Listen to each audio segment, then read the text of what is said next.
Tuhan, di sini kami bersama anak-anak kami, adik-adik kami, pemuda-pemudi remaja yang rindu firman-Mu.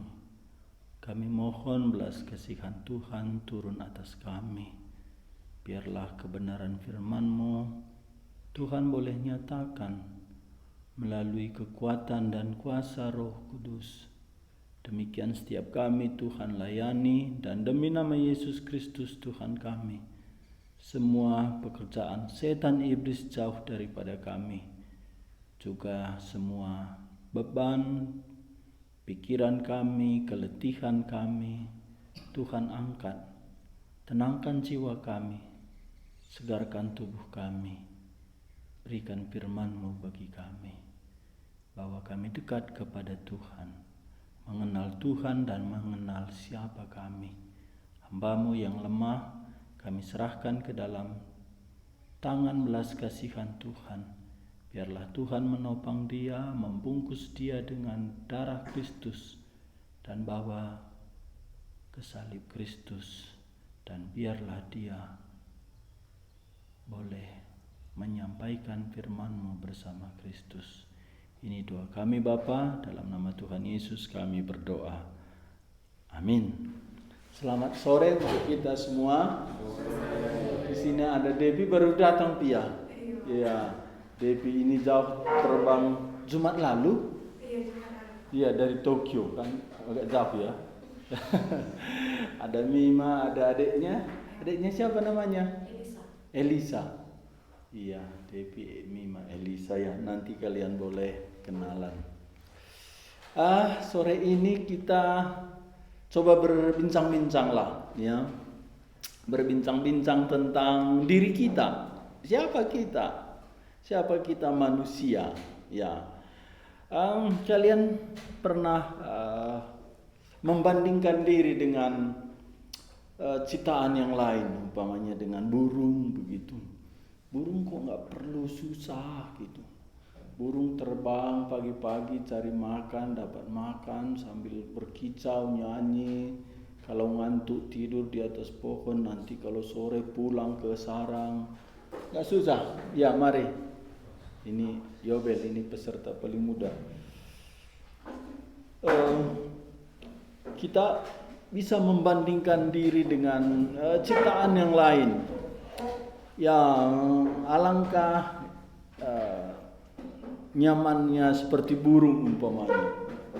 Burung kan nggak perlu bergumul ya, nggak perlu susah seperti kita. Kita sudah makan, sudah minum, sudah ada pakaian, ada tempat tinggal. Sebagian kita sudah punya kerjaan, tapi kok masih ada pergumulan begitu. Kenapa saya begini? Inilah manusia. Iya. Tetapi selain itu, satu sisi kita melihat semua yang diciptakan Tuhan tidak ada yang lebih mulia dari saya manusia. Ya, inilah yang menjadi pertanyaan Raja Daud. Mari kita buka ya Mazmur 8 ayat 3 sampai 5. Kita akan melihat pertanyaan Raja Daud. Ya. Di sini Raja Daud membandingkan ciptaan Tuhan. Langit, bumi, semua binatang. Ya, tapi di sini Raja Daud melihat Tuhan itu terlalu baik. Wah, siapa di sini pernah bersyukur kepada Tuhan karena Tuhan, kok baik kali Tuhan itu ya. Terlalu baik begitu. Enggak habis-habisnya aku bersyukur kepada dia. Walau 1000 mulut pun aku tidak sanggup untuk mengucap syukur kepada dia. Siapa kita ya yang merasa Tuhan itu baik kali dan terlalu baik sama aku? Coba 1, 2 ada ya? Ya turun tangan ya. Kita lihat ini dari Mazmur pasal 8 ayat 3 sampai 5. Depilah yang baca bagaimana. Sudah lama di Tokyo, suaranya bagaimana. Sampai di Tanah Karo, ini Tanah Karo. Coba. Mazmur 8 ayat 3 sampai 5. Mazmur 8 ayat 3 sampai 5. Jika aku melihat langitmu, buatan jarimu, bulan dan bintang, bintang yang kau tempatkan, apakah manusia sehingga engkau mengingatnya? Apakah anak manusia sehingga engkau mengindahkannya? Namun engkau telah membuatnya hampir sama seperti Allah, dan telah memahkotainya dengan kemuliaan dan hormat. Iya, Daud di sini membandingkan langit, ini tentu planet-planet ya. Daud sadar ini buatan jari Tuhan, bulan bintang yang kau tempatkan. Daud melihat bulan begitu besar, matahari, planet yang lain.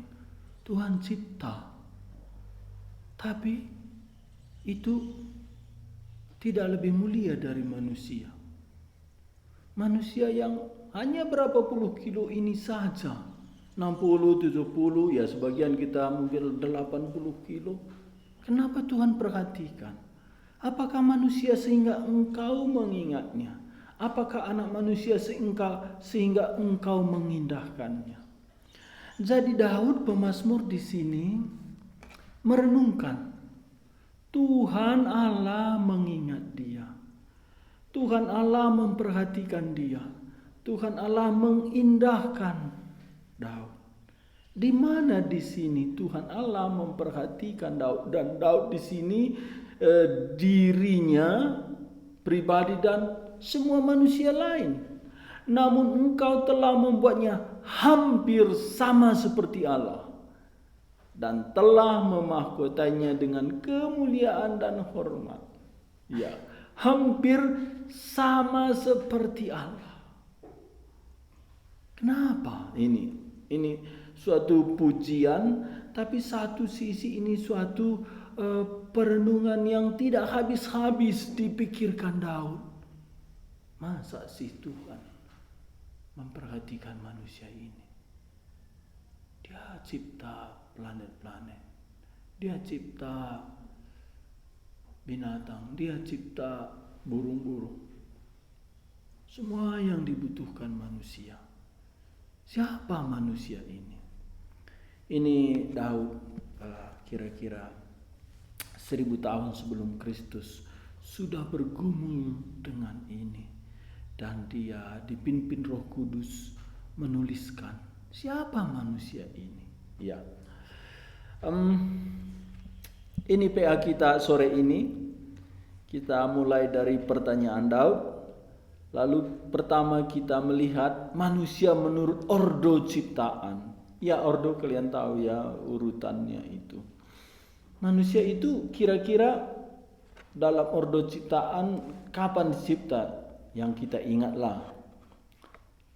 Pertama, pertengahan, terakhir ya. Terakhir. Coba kita lihat dalam Kejadian pasal 1. Ya, supaya kita melihat. Karena Tuhan Allah mencipta manusia terakhir itu bukan tanpa alasan. Dikatakan dalam Kejadian pasal 1 ayat 3, berfirmanlah Allah, jadilah terang. Lalu terang itu jadi. Di ayat 5 akhir dikatakan itulah hari pertama. Hari pertama diciptakan terang. Dikatakan lagi ayat 6, berfirmanlah Allah, jadilah cakrawala di tengah segala air untuk memisahkan air dari air. Ya, ini untuk membuat ruang. Yang pertama tadi Tuhan Allah mencipta terang, lalu dia membuat ruang, memisahkan air di atas dan air di bawah. Berarti ini sebelumnya itu air semua di planet ini. Tetapi Tuhan memisahkan melalui cakrawala yang kita sebut langit. Ya, ada air di atas, ada air di bumi. Tapi air yang di bumi ini menutupi semua bumi. Ya. Jadi hari kedua ini bumi masih ditutup air. Nah, coba kira-kira kalau Tuhan mencipta manusia pada hari ketiga, kira-kira apa yang terjadi? Gua Hes? Langsung mati. Kenapa kira-kira Hes? Tenggelam ya. Iya, siapa tahan renang seumur hidup ya? Iya, hidupnya cuma pendek. Iya, tenggelam. Iya. Tuhan memikirkan. Jadi pada hari ketiga, apa yang dicipta Tuhan? Satu orang kita baca ayat 10. Lalu Allah menamai yang kering itu darat dan kumpulan air itu dinamainya laut. Allah melihat bahwa semuanya itu baik. Iya. Tadi hari ketiga Tuhan Allah mengumpulkan air supaya ada daratan. Iya. Air berkumpul sehingga ada tanah kering, itu disebut daratan. Lalu air yang ngumpul itu disebut laut. Allah melihat bahwa semuanya itu baik. Kalau saya tanya lagi kalian, kira-kira apa yang ada di pikiran Allah ketika Dia mencipta semua ini secara berurutan? Dia mengatakan bahwa itu baik. Apa alasan Tuhan Allah ketika Dia mencipta terang, terang itu jadi? Dia melihat terang itu baik. Ketika Dia mencipta cakrawala untuk memisahkan air di atas dan air di bawah, Dia melihat itu baik. Ketika Dia memisahkan air dari daratan supaya ada tempat kering, lalu air itu dikumpulkan di satu tempat. Lalu Tuhan melihat semuanya itu baik. Kira-kira enggak persis seperti apa ya, matematik di sekolah 2 tambah 2 mesti 4. Ini kan kira-kira apa alasan Tuhan melihat semuanya itu baik?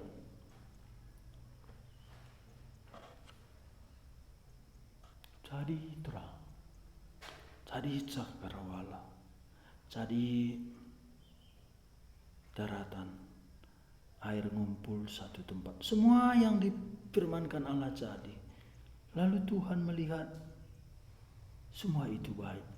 Kira-kira apa yang ada di pikiran Allah? Oke, saya coba ya.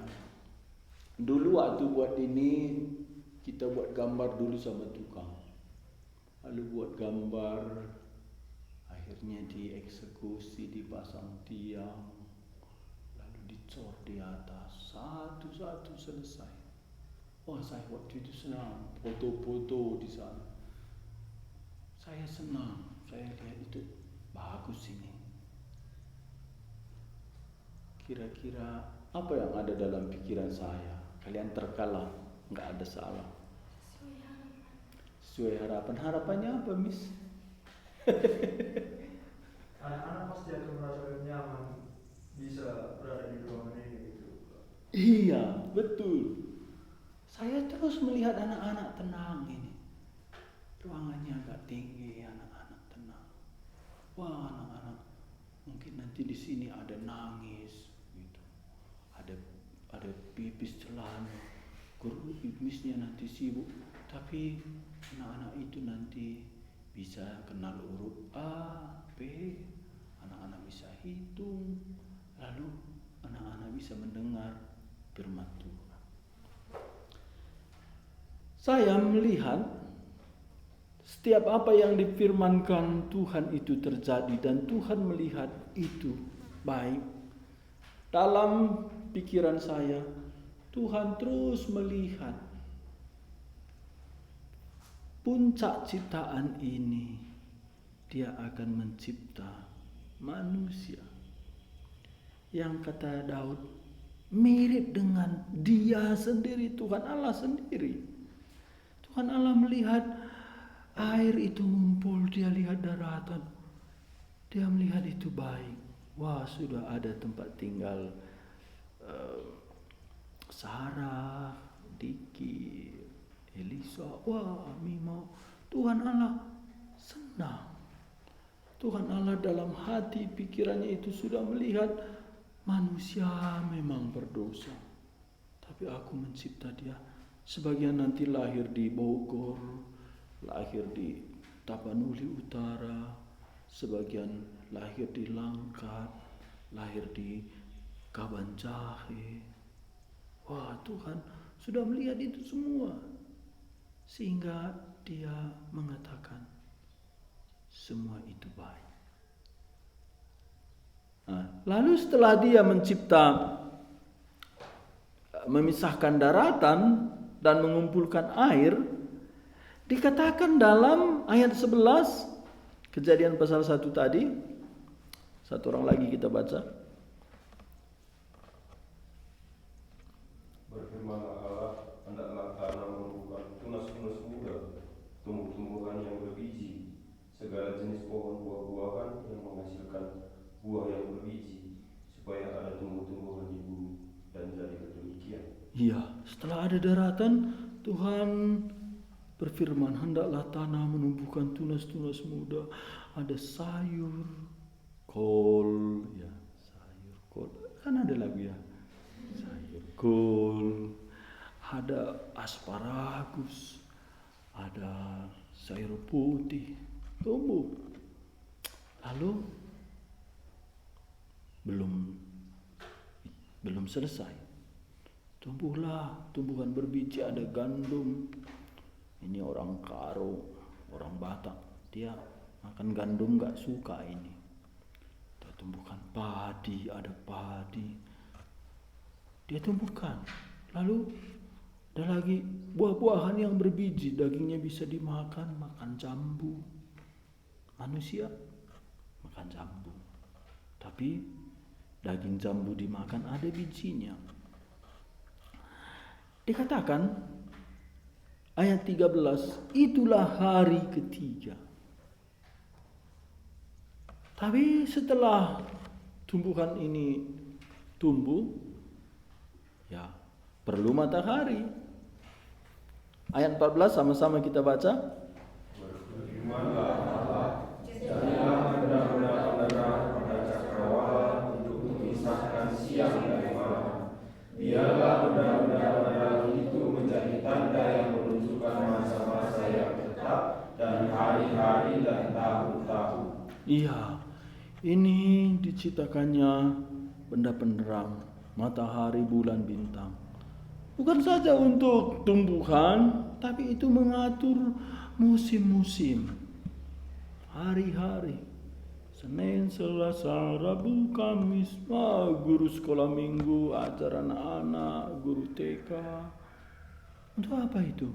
Untuk kita bisa mengatur waktu. Dikatakan ayat 14, bukan ayat 14, ayat 19. Itulah hari keempat. Ya, jadi kalau hari ketiga tadi daratan dan tumbuh-tumbuhan, hari keempat itu benda-benda penerang.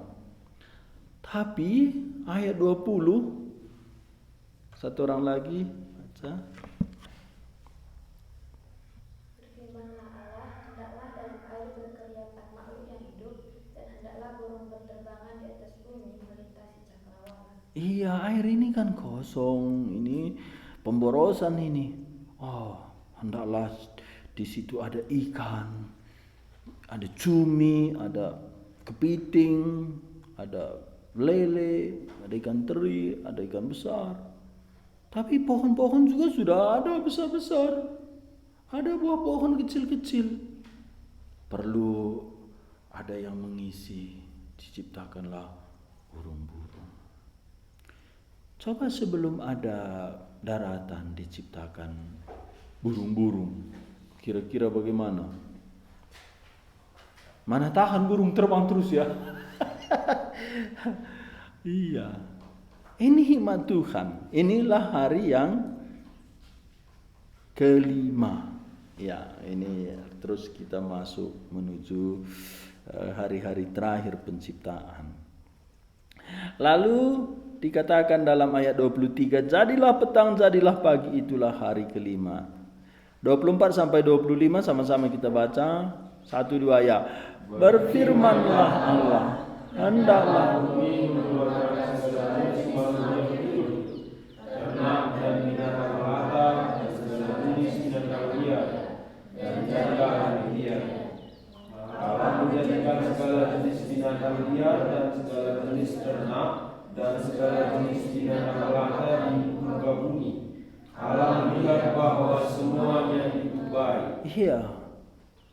Hari ke-6 Tuhan menciptakan makhluk hidup, ternak, binatang melata, binatang liar, ada bisa kita ternakkan, ayam, kambing, domba, ada yang liar, ada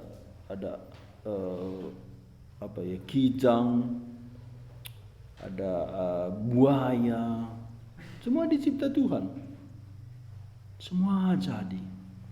Lalu ayat 26, inilah yang ditanyakan Daud. Apakah manusia sehingga engkau mengingatnya?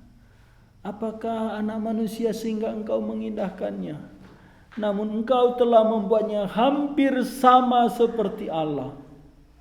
Ini kalau tidak baca Alkitab tidak ada yang tahu. Manusia ini seperti Allah, mirip Allah. Manusia ini mulia dan hormat. Jadi menurut orde ciptaan, manusia diciptakan terakhir. Kira-kira apa yang bisa kita pelajari di sini? Mengapa Tuhan menciptakan manusia terakhir?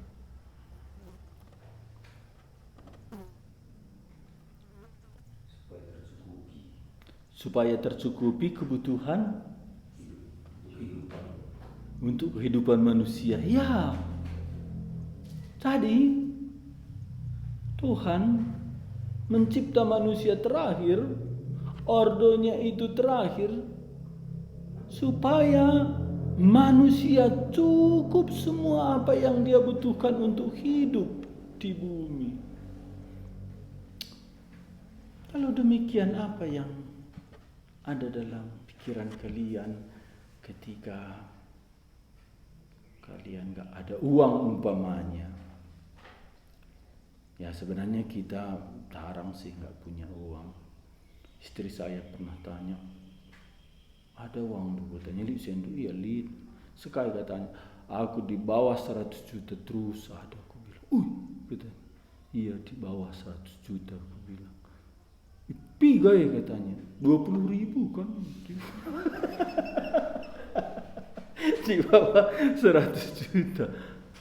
Jadi dari orde ciptaan ini, kita gak perlu khawatir, kita gak perlu cemas.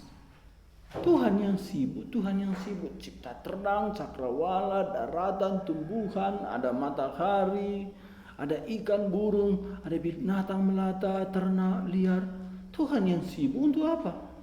Untuk menopang kehidupan manusia. Ya betul kata versi tadi, untuk memenuhi kebutuhan. Tapi mengapa kita takut ya? Dulu saya menyerahkan diri itu 3 bulan itu jadi pergumulan saya. Karena saya itu di kampung, ladang bapak saya itu termasuk luas. Luas lah kalau ada kira-kira 10 hektar di kampung. Ada satu tempat itu sekitar 8 hektar, ada satu lagi hampir 2 hektar begitu. Kalau orang Karo itu kan anak laki-laki yang mewarisi tanah. Sebenarnya terlalu luas untuk ditanami gitu. Waktu itu aku tanami kira-kira 7.000 meter, tanam tomat, tanam cabai. Mahal, uangnya lumayan lah. Kalau mau beli sudako waktu itu bisa. Ini masih tamat STM saya sempat SMA lalu masuk STM. Tapi nggak ada sukacita. Akhirnya ada yang menginjili bertobat. Waktu bertobat ada panggilan Tuhan. Mesti ditinggalkan semua, dilepas semua. Waktu saya bertobat memang baju kira-kira tinggal 5, yang layak dipakai ke gereja itu 2. 1 tahun 2 baju itu terus. Tapi orang-orang di gereja dulu nggak perhatikan. Lalu lehernya, kerahnya ini koyak. Bawalah ke tukang jahit. Umri gak deh. Wah ban, ilana terpesi kabena. Tukur baru, layak sen. Pesi gak main bilang. Dia pikir-pikir, oh kita balikkan katanya. Yang koyak ini ditaruh ke belakangnya, dibalik ini jahit. Wah senang kali aku. Tapi dalam hatiku nanti kalau melayani Tuhan, bagaimana aku makan? Aku hatiku susah, mamaku paling susah. Datanglah mamaku dari kampung ke Kabanjari. Engkau jadi kaya tem. Tutus nari ngatem guku gereja. Jadi penginjil. Ada penginjil kaipanmu. Nah, kalau penginjil apa dimakan? Nasi kan. Nah kan, gue bilang. Lalu dia tanya, lakin tempo katanya. Tempo lah dijumpa tengen kan gitu. Adilah jumpa tengen kan susah juga kan. Lalu adilit anakmu. Latim sekolah anakmu katanya. Sekolah. Jabatmu sen. Apa kira-kira jawab kuat itu kalian bisa terka? Dari Tuhan. Hah? Dari Tuhan. Ya Tuhan menyediakan. Ini kan seperti Abraham ya, waktu ditanya Isa, Pak, pisau ada, kayu bakar pun ada, tapi dombanya mana? Gitu. Dombanya mana? Padahal Abraham sudah dengar suara Tuhan. Yang dikorbankan itu anakmu Isa. Anaknya Isa tanya, Pak, kayu bakar ada, pisau ada, dombanya mah. Mungkin Isa waktu itu udah curiga ya. Jangan-jangan aku ini gitu kan. Karena dia lihat kiri kanan nggak ada domba kan. Tapi kan nggak mungkin Abraham bilang, kaulah gitu kan, nggak mungkin. Abraham bilang, Tuhan menyediakan. Tapi waktu ku bilang sama mamaku itu Tuhan menyediakan, adanya raguku, bagaimana hidup penginjil? Hidup bergantung kepada Tuhan dan orang lain. Tapi dalam hatiku ada sukacita. Sukacita apa? Satu sisi kan takut, uang gak ada. Tapi satu sisi seperti hidup ini menantang gitu. Seperti musafir bawa baju satu tas, tapi bajunya cuma sepasang gitu. Jalan di bumi, lihat. Baca hari itu buku musafir itu, dia bawa tongkat, bawa tas kecil. Wah, kalau gitu hidup keren juga gitu. Tapi mikir lagi kalau ada istri kan nggak bisa gitu ya. Siapa mau nikah sama orang kayak gini? Dia cuma ada tas, pakaian di dalam, sepasang. Jadi kalau perempuan tanya, nanti kita makan apa bang? Makan apa kira-kira? Makan nasi. Jadi abang kerjanya apa? Mengabari Injil. Oh, jadi uang kita dari mana bang? Jawabnya, menyediakan. Tuhan menyediakan. Itu 3 bulan karena saya betul-betul takut. Waktu itu saya kan mantan perokok dulu. Saya ambillah kertas rokok itu, saya robek, saya tulis pakai pulpen. Darami lebih kini rajan di bata, maka si debanna itambah keman bandu. Nuhunlah perik si kabang, labo yang merdang, labo li lumbungnya, tapi mankan. Itulah aku simpan. Kalau sama mamaku, nggak ngerti nanti dia, aku pikir. Lalu adalah saudaraku, anak senina mamaku. Engkau jadi pendeta nina kanak nina. Wena nina. Ih, gua keribanmu. Man, nokolah kan anakmu dirjabuku, katanya itu masih anak muda. Aku kasih tahu lah. Likap nina pustaka na. Nela prit si kabang. Labu ya merdang. Labu ya rani lari lumbung na tapi mankang. Nina firman Tuhan na. Tapi saudaraku ini bilang, takut nak nina. Peri si kabang memang kena tembak. Itu betul-betul gak ada jawabku ya. Terhina kali setelah bertobat ini. Sebelum bertobat aku gak berani dia gitu. Gak berani dia gitu. Tapi hebat firman Tuhan. Itu kira-kira 3 bulan akhirnya menjadi iman. Lihatlah burung pipit. Dia tidak menabur, tidak ada lumbung tapi dipelihara Bapakmu. Kita baca yuk dari Matius pasal 6.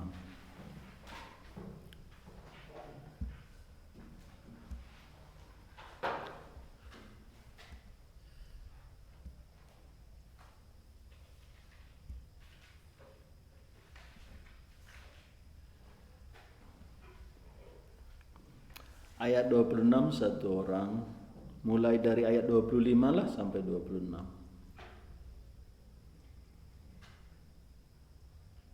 Karena itu aku berkata kepadamu, janganlah khawatir akan hidupmu, akan apa yang hendak kamu makan atau minum, dan janganlah khawatir pula akan tubuhmu, akan apa yang hendak kamu pakai. Bukankah hidup itu lebih penting daripada makanan dan tubuh itu lebih penting daripada pakaian? Pandanglah burung-burung di langit yang tidak menabur dan tidak menuai dan tidak mengumpulkan bekal dalam lumbung, namun diberi makan oleh Bapa-Mu yang di surga. Bukankah kamu jauh melebihi burung-burung itu? Iya. Ini dulu kucatatlah dalam bahasa Karo. Takoge ya. Bahasa Karo. Ini mengingatkan aku juga bagaimana Tuhan menolong. Sebenarnya bukan kebutuhanku yang ditolong Tuhan, tapi damai sejahtera ketika aku mengikut Tuhan. Karena Tuhan sudah memelihara, tapi kita kadang takut, kadang ragu. Bagaimana kita sambil takut, ragu, menyerahkan hidup kita kepada Tuhan. Disinilah Tuhan berfirman, Tuhan Yesus. Matius 6 ayat 26, perhatikanlah perik-perik si kabang. Labu yang merdang. Ya, dia nggak pernah cari itu benih untuk merdang nabur. Labu ya rani, lah ya sibuk beli sabit, bangga sibuk. Labu pulung persediaan. Ya kita dulu pakai lumbung. Kami di kampung itu masih ingat pakai lumbung. Kalau sekarang pakai tabungan gitu. Mana ada burung ada tabungannya ATM gitu. Terbang. Enggak ada kan. Bagaimana tenangnya burung? Demikianlah Tuhan mau kita hidup mengikut Dia. Tapi man kange ia ibahan bapandu si surga. Ergan ngekam asa peri-peri. Dari penciptaan sendiri kita sudah melihat Tuhan mengatur urutan ciptaan supaya manusia bisa hidup dengan damai sejahtera. Cukup kebutuhan manusia. Jadi Daud tadi berkata, siapakah anak manusia sehingga engkau mengindahkannya?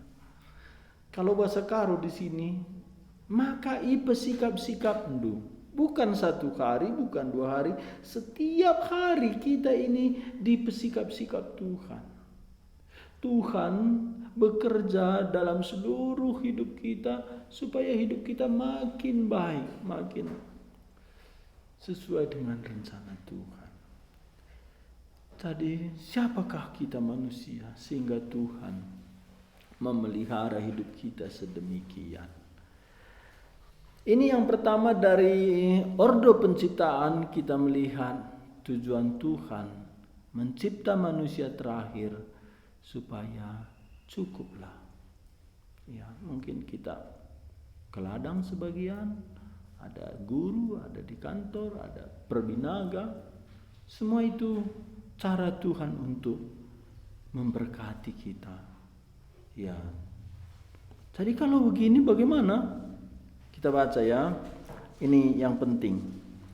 Dari Matius pasal 6 tadi ayat 33. Ya, ini ayat favorit saya dulu.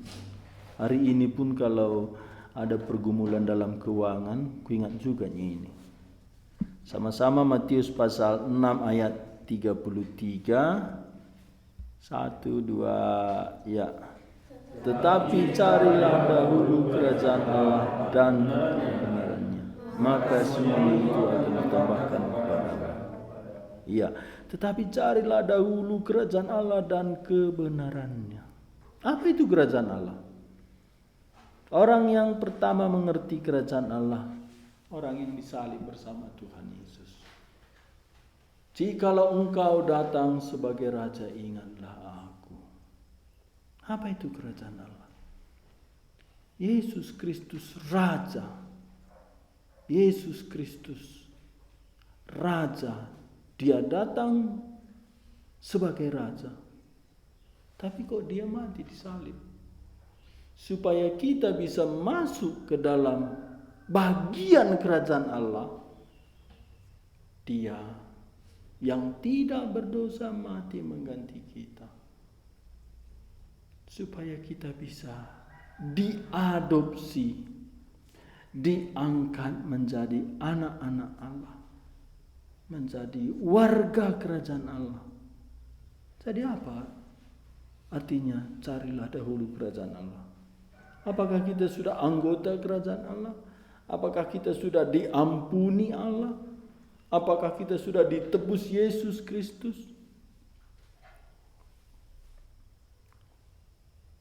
Carilah dahulu kerajaan Allah dan kebenarannya. Kebenarannya bahasa Karo di sini singena Athena. Ya, singena Athena. Semuanya itu ditambahkan kepada. Kira-kira apa yang mau kalian bagikan di dalam bagian ini? Ya, jadi siapa manusia? Manusia dicipta Tuhan terakhir untuk supaya manusia tidak perlu lagi cemas apa yang diperlukan manusia. Jadi yang penting carilah dahulu kerajaan Allah. Allah Raja dalam hidupku, Allah yang utama dalam hidupku. Tapi bagaimana bisa? Melalui kita bertobat dan percaya kepada Tuhan Yesus. Kalau kita sampai di sini, adanya kalian dapat berkat. Karena apakah manusia dalam persiapan saya ini ada 7. Ya, ini masih 1 manusia menurut ordo ciptaan. Manusia ini dipelihara Allah. Pertanyaan Daud tadi, mengapa engkau mengindahkannya? Kita coba sampai urutan ketiga ya. Jadi siapa manusia menurut ordo ciptaan? Dia terakhir supaya semua yang dibutuhkan manusia itu sudah ada.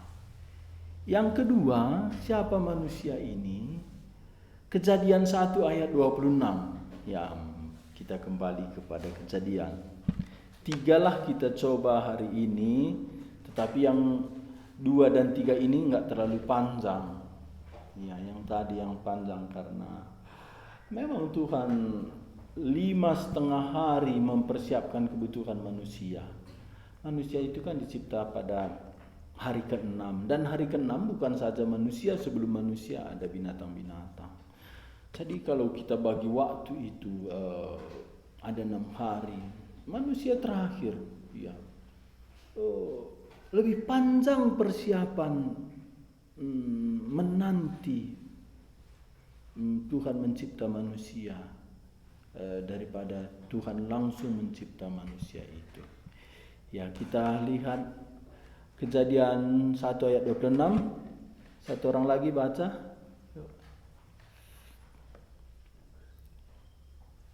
Berfirmanlah Allah, baiklah kita menjadikan manusia menurut gambar dan rupa kita, supaya mereka berkuasa atas ikan-ikan di laut dan burung-burung di udara, dan atas ternak dan atas seluruh bumi, dan atas segala binatang melata yang merayap di bumi. Iya, di sini hanya ketika Tuhan Allah mau mencipta manusia, manusia itu ada di pikiran Allah dan tidak langsung dicipta.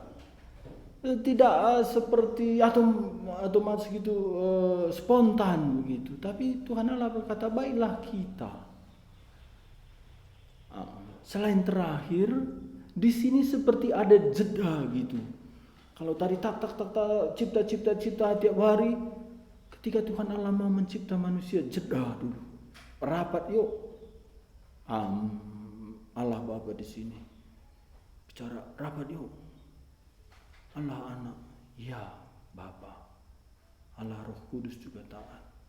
Dengar, dalam rapat ini Allah Bapa berkata, baiklah kita mencipta manusia menurut gambar dan rupa kita. Wah, ini Allah berkata kita mencipta manusia menurut gambar dan rupa kita, seperti kita. Wah, ini ada risiko. Ini ada saingan. Mirip. Adalah dulu seorang pengkhotbah ya. Kenapa ya katanya? Yang jualan itu kalau jualannya sama dengan orang lain, dia dengan orang lain itu susah akur katanya. Ya kan, di sini jual ikan dencis, di sini juga jual ikan dencis, di sana jual ikan dencis, di sana jual tahu. Kira-kira yang jual ikan dencis ini mana yang bisa jadi kawan akrabnya yang jual ikan dencis atau yang jual tahu kira-kira? Yang jual tahu ya. Tuhan Allah waktu bicara, marilah kita mencipta manusia menurut gambar dan rupa kita. Ini ada satu resiko. Dan pendeta Stephen Tong bilang, Tuhan Allah cari resiko. Karena apa? Karena diri Allah, DIRI, besar ini, semua huruf besar, mencipta diri, huruf kecil DIRI, di luar dirinya. Diri ini apa? Dia ada kehendak, ada pilihan, dia bisa melawan. Tapi Tuhan Allah cipta. Untuk apa? Supaya mereka berkuasa atas ikan-ikan di laut dan burung-burung udara, dan atas ternak, seluruh bumi, seluruh binatang melata merayap di bumi. Ini dicipta manusia menurut gambar dan rupa Allah. Gambar dan rupa ini sama. Artinya Tuhan mencipta diri di luar dirinya. Tuhan mencipta pribadi yang mirip dengan dia. Tujuannya apa di sini? Dikatakan supaya mereka berkuasa, supaya manusia mewakili Tuhan Allah. Waktu tadi saya buat persiapan, dari semua ciptaan hanya manusia diciptakan dengan dua unsur, unsur rohani dan unsur materi. Unsur materi dari tanah, unsur rohani dihembuskan oleh Allah. Kalau malaikat itu hanya unsur rohani, kalau binatang hanya unsur materi. Ini belum ada saya temukan dalam tafsiran, tapi waktu saya persiapan, mungkin ini alasan Tuhan Allah mencipta manusia itu dua unsur. Unsur rohania, Tuhan Allah mengembuskan roh atau jiwa ke dalam tubuh materi. Sehingga antara Allah yang adalah roh, Yohanes 4 ayat 24, dan dunia materi, di tengah-tengah itu diwakili oleh manusia. Ini saya menginspirasi dari 1 Timotius pasal 2 ayat 5. Allah itu Esa, sehingga Esa pula pengantara antara manusia dengan Allah, yaitu manusia Kristus Yesus. Jadi Allah itu Esa untuk menjadi perantara antara Allah dan manusia. Mesti ada satu perantara.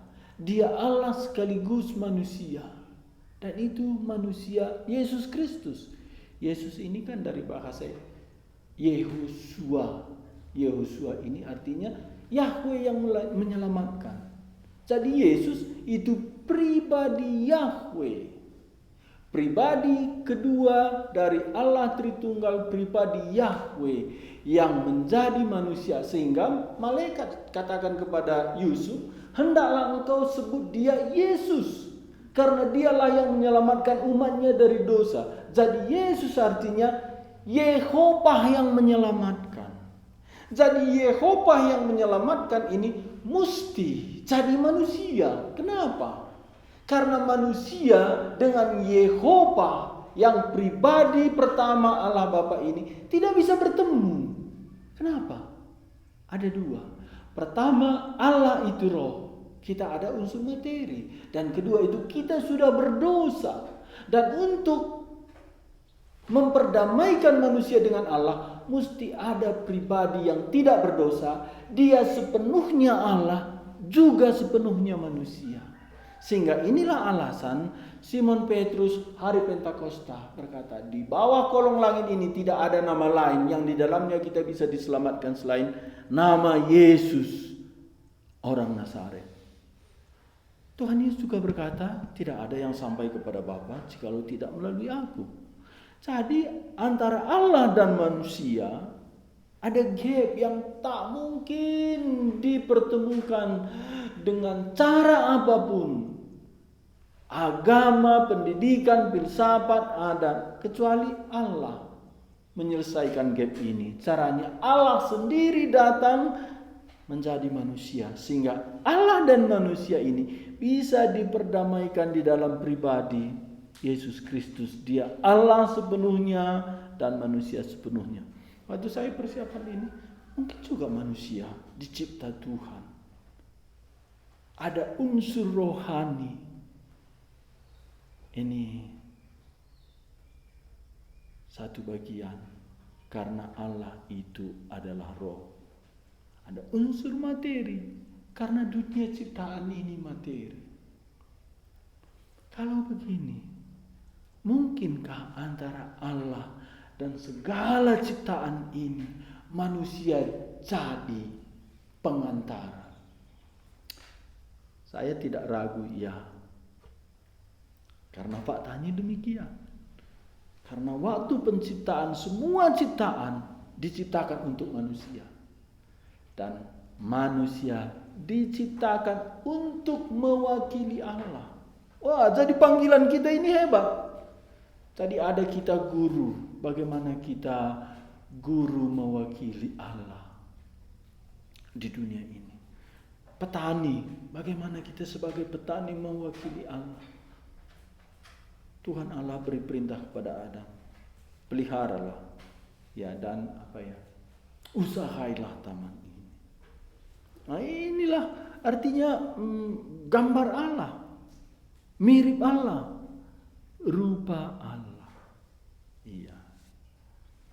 Ini bisa nanti kita gumulkan lagi.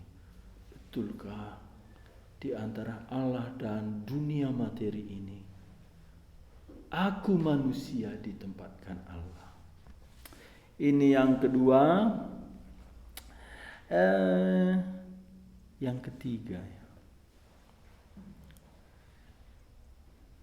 Yang ketiga ini panjang, tapi beberapa saja ya. Gambar dan rupa Allah itu apa artinya? Ya, jelas mirip Allah. Suatu hari anak saya John panggil, "Papa," itu mungkin kelas 2 atau kelas 3. Apa aku bilang? Sama, ketemu dia raportku SD. Kan ada di situ foto hitam putih. Sama. Apa aku bilang? Sama, apa yang sama? Itu pagi-pagi. Sama foto kita, Pak. Katanya. Kalau kalian jadi papa nanti anak kalian sebut gitu, senang atau tidak?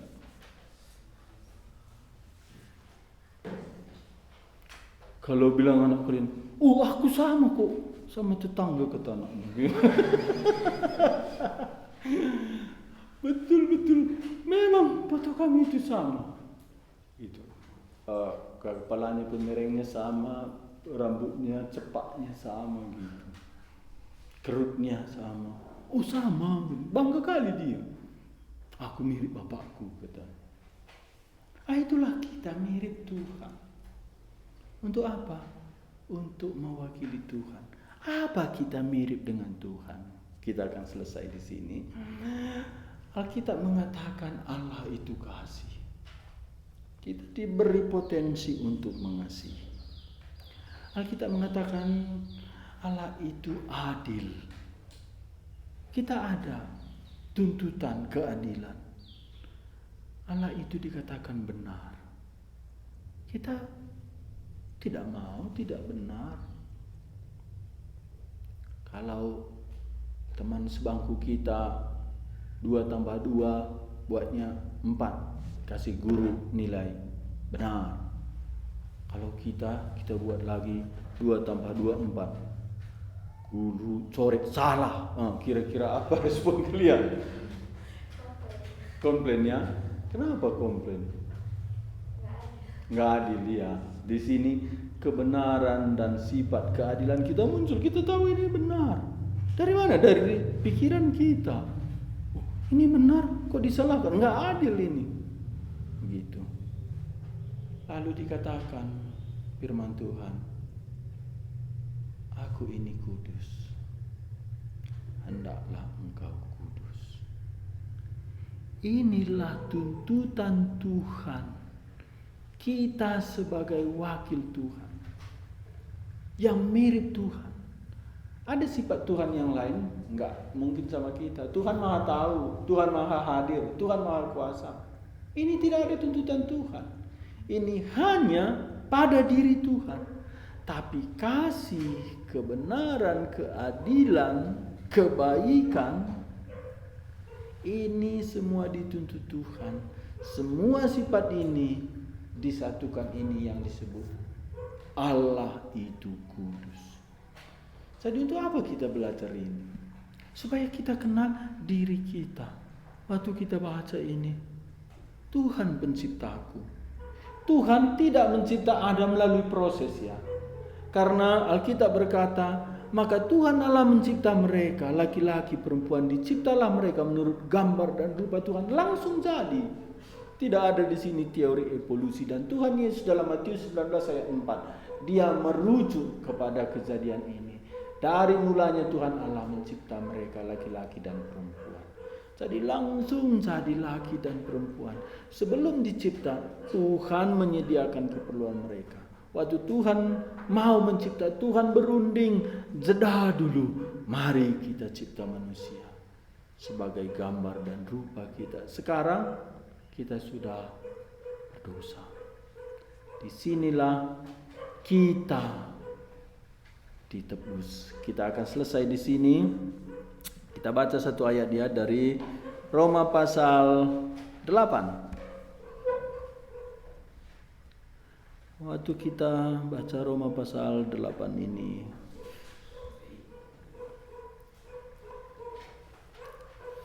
dari ayat 29 sampai 30. Sama-sama yuk semua kita baca Roma pasal 8 ayat 29 sampai 30. 1, 2 ya. Sebab semua orang yang dipilihnya dari semula, mereka juga ditentukannya dari semula untuk menjadi serupa dengan gambar anaknya, supaya anak-anaknya itu menjadi yang sulung di antara banyak saudara.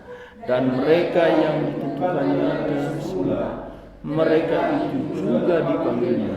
Dan mereka yang dipanggilnya, mereka itu juga dibenarkannya. Dan mereka yang dibenarkannya, mereka itu juga dimuliakannya. Iya. Jadi semua manusia gambar dan rupa Allah. Tetapi semua manusia jatuh ke dalam dosa bersama Adam. Tapi di antara semua manusia yang jatuh berdosa di dalam Adam, ada sebagian yang dipilih. Sebab semua orang yang dipilihnya dari semula, ini dari kekekalan.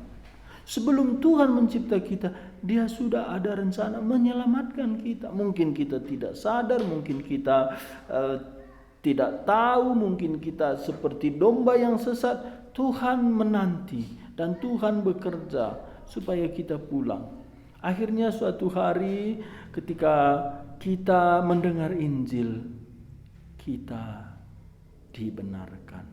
Jadi pertama kita dipilih Tuhan melalui ditentukan Tuhan. Supaya apa? Supaya serupa dengan gambar anaknya. Siapa? Tuhan Yesus.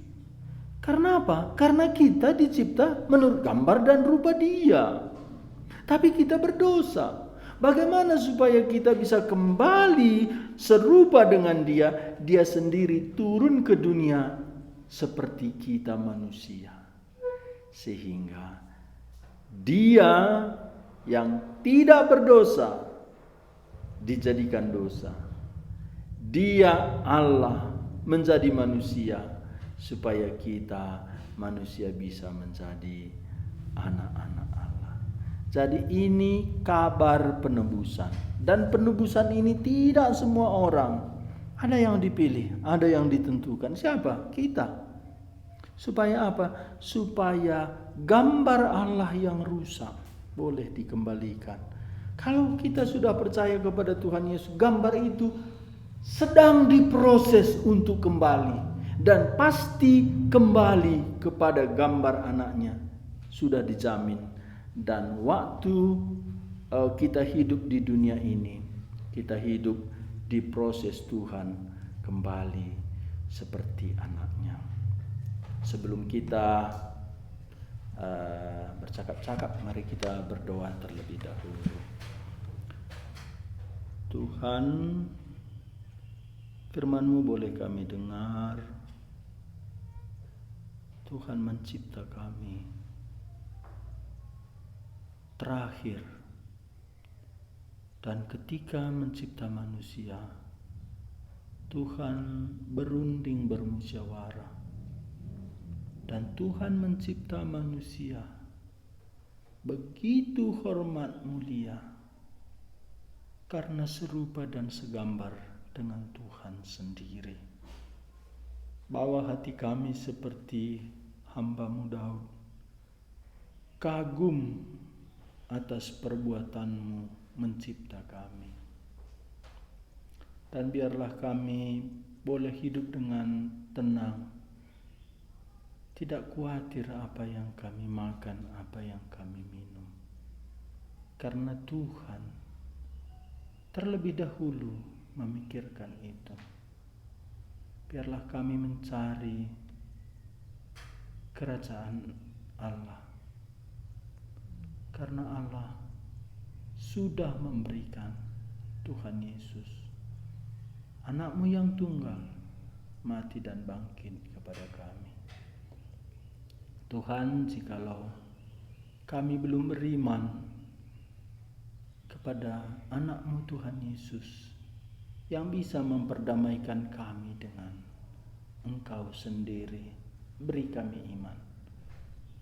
Kalau kami sudah beriman kepada Tuhan Yesus, tambahkanlah iman kami bahwa Tuhan memelihara hidup kami. Dan berilah kami hati